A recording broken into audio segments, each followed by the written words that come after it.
dit El Mokhtar. On me dit, ça là même, c'est le nom de djihadiste. On dit, bon, quand tu es parti là-bas, là, tu as rencontré ceux qui ont renversé Ibeka. Je dis, qui a renversé Ibeka? Si vous me dites qui a renversé Ibeka, je vous dirai si je les ai rencontrés.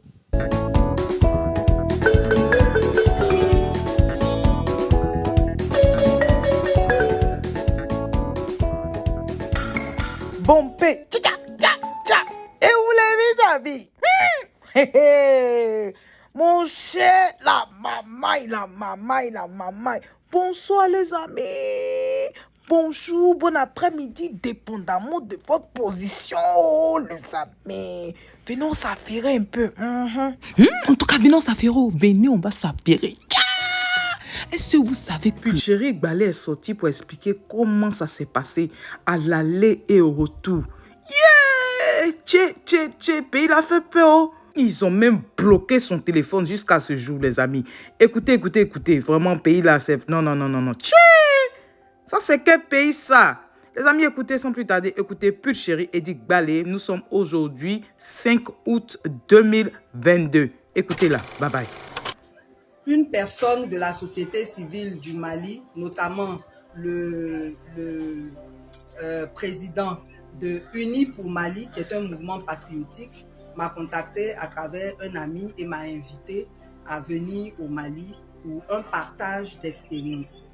Et donc, comme avant cela, j'avais eu quelques soucis de santé, j'étais fatiguée, je me suis dit que c'était aussi une opportunité pour aller me reposer.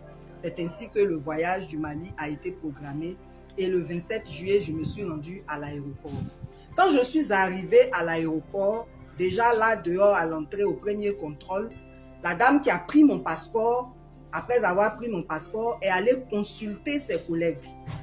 Ils ont échangé et après cela, ils m'ont remis mon passeport, ils m'ont demandé d'enlever mon masque, ils ont demandé si c'était vraiment moi et puis ils m'ont demandé ce que je partais faire au Mali. Je leur ai dit que je partais me reposer et puis on m'a laissé passer. Après le contrôle, l'enregistrement des bagages, encore en haut, il y a un autre contrôle où on prend les empreintes et tout. Donc là-bas aussi, quand je suis arrivée, le policier qui a pris mon passeport a appelé encore une de ses collègues. Sa collègue a appelé quelqu'un. Ils ont parlé, et puis après, on m'a laissé passer. Donc, je savais que déjà, le voyage était... en tout cas, je savais qu'on me suivait. Donc, je suis partie. Quand je suis arrivée au Mali, c'était donc le mercredi 27 juillet, je me suis reposée le jeudi. Et c'est le vendredi après-midi, j'ai commencé mes rencontres. Mais déjà le jeudi, j'ai parlé avec mes tuteurs. On a dit, bon, tel que les choses se sont passées à l'aéroport, si je ne communique pas sur mon voyage, on dira que c'est suspect. Donc, autant communiquer. Donc, c'est comme ça que le vendredi, j'ai commencé mes rencontres avec les Ivoiriens du Mali, ainsi de suite. Bref, aujourd'hui, il ne s'agit pas de dire ce qui s'est passé au Mali. On va en parler après. Et donc, le voyage s'est bien passé, j'ai fait mes entretiens, mais j'ai fait des publications pour dire que je profitais de ce voyage après m'être un peu reposée pour rencontrer la communauté ivoirienne, pour rencontrer la société civile du Mali et aussi les autorités maliennes à propos des 49 militaires qui sont là-bas.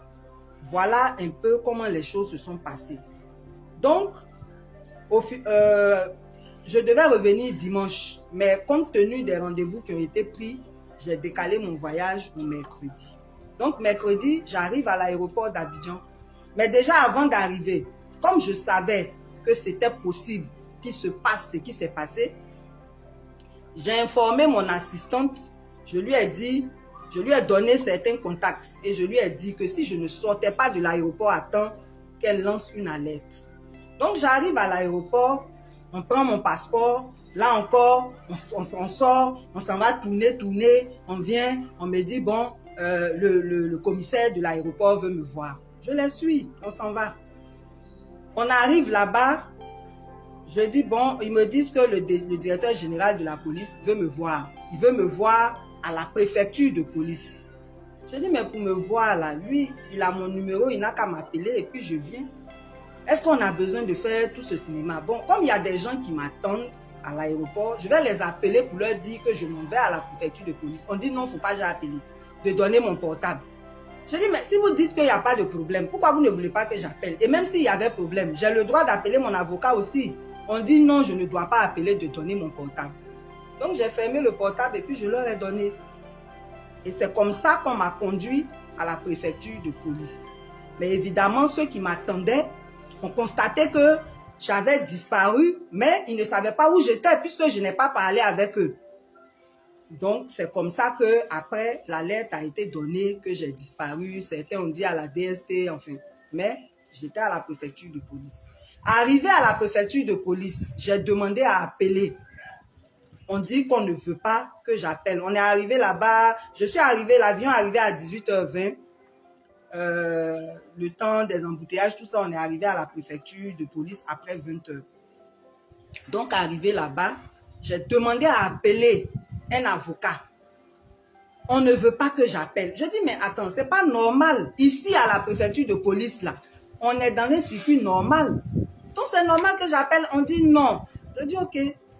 Après, maintenant, on m'envoie dans une salle ou une audition, dans le bureau d'un des commissaires de là-bas.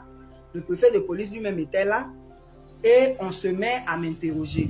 Comme je n'ai rien à me reprocher. Sinon, je pouvais dire, je ne parle pas tant que je n'ai pas d'avocat. Mais comme je n'ai rien à me reprocher, je me suis prêtée à leurs questions. Donc, on a commencé par les questions d'identité, blablabla. Et puis après, ils sont entrés dans le vif du sujet. Qu'est-ce que je suis allée faire au Mali? J'ai dit, je suis allée au Mali pour me reposer. Pourquoi c'est maintenant là, moi je vais aller me reposer au Mali? J'ai dit, mais c'est parce que c'est maintenant là, je suis fatiguée. Donc c'est maintenant là, je suis allée me reposer au Mali. Qui m'a invité au Mali? J'ai dit, c'est un président d'un mouvement patriotique qui s'appelle Sidi El Mokhtar. On me dit, ça là même, c'est le nom de djihadiste. On dit, bon, quand tu es parti là-bas, là, tu as rencontré ceux qui ont renversé Ibeka. J'ai dit, qui a renversé Ibeka? Si vous me dites qui a renversé Ibeka, je vous dirai si je les ai rencontrés. À tout à l'heure pour la suite. Je vais mettre la suite dans une prochaine vidéo. Sinon, cette vidéo-là sera trop longue, d'accord? Donc, à tout à l'heure pour la suite, les amis. Hein?